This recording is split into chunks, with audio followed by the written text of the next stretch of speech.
যুক্তরাজ্যের লন্ডন ক্লিনিকে চিকিৎসাধীন আছেন বিএনপির চেয়ারপারসন বেগম খালেদা জিয়া। মায়ের সুস্থতার জন্য এবার দেশবাসীর কাছে দোয়া চেয়েছেন বিএনপির ভারপ্রাপ্ত চেয়ারম্যান তারেক রহমান।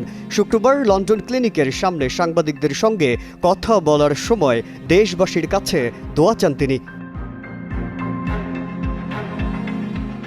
এদিকে বেগম খালেদা জিয়ার চিকিৎসার বিষয়ে লন্ডন থেকে সুসংবাদ দেওয়া হয়েছে।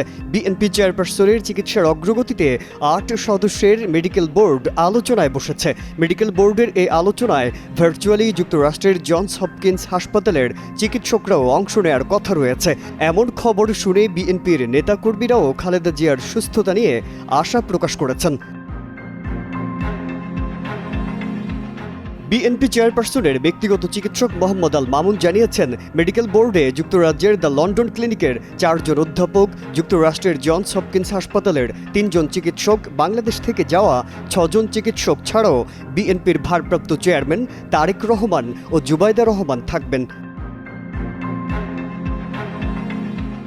এর আগে বিএনপি চেয়ারপারসন বেগম খালেদা জিয়ার ব্যক্তিগত চিকিৎসক ডাক্তার AZM জাহিদ হোসেন সব রিপোর্ট নিয়ে ইতিবাচক বার্তা পাওয়ার কথা জানান। খালেদা জিয়া তার সুস্থতার জন্য দেশবাসীর কাছে দোয়া চেয়েছেন বলেও জানান তিনি।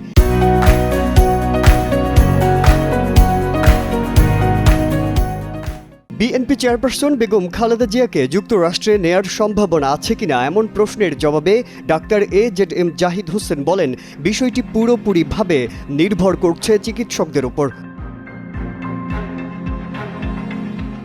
8 জানুয়ারি লন্ডনের হিথ্রো আন্তর্জাতিক বিমানবন্দরে পৌঁছান বিএনপি চেয়ারপারসন বেগম খালেদা জিয়া। এ সময় তাকে স্বাগত জানাতে তার বড় ছেলে বিএনপির ভারপ্রাপ্ত চেয়ারম্যান তারেক রহমান ও পুত্রবধূ জুবাইদা রহমান বিমানবন্দরে উপস্থিত হয়েছেন। পরে বিমানবন্দর থেকে নিজে গাড়ি চালিয়ে মাকে লন্ডন ক্লিনিকে নিয়ে যান ছেলে তারেক রহমান। সেখানে অধ্যাপক প্যাট্রিক ক্যানেডির অধীনে চিকিৎসা নিচ্ছেন বিএনপি চেয়ারপারসন। এদিকে বিএনপি চেয়ারপারসন অতি দ্রুতই সুস্থ হয়ে দেশে ফিরবেন বলে আশা প্রকাশ করেছেন ছাত্রদলের সাংগঠনিক সম্পাদক মোহাম্মদ আমানুল্লাহ আমান। বলেন, শীর্ষ থেকে তৃণমূল পর্যায়ে নেতাকর্মীরা বেগম খালেদা জিয়ার জন্য দোয়া করে যাচ্ছেন যাতে করে তিনি দ্রুতই সেরে ওঠেন। এছাড়া নির্বাচনকে সামনে রেখে দলটির পক্ষ থেকে বিভিন্ন কর্মসূচি দিয়ে নেতাকর্মীদের উজ্জীবিত রাখার চেষ্টা অব্যাহত রয়েছে। রাজধানীর নয়াপল্টনে বিএনপির কার্যালয় সরকার পতনের আগে ভুতুড়ে পরিবেশ থাকলেও এখন নেতাকর্মীদের পদচারণায় মুখরিত। মাজহারুল আলম, কালের কণ্ঠ।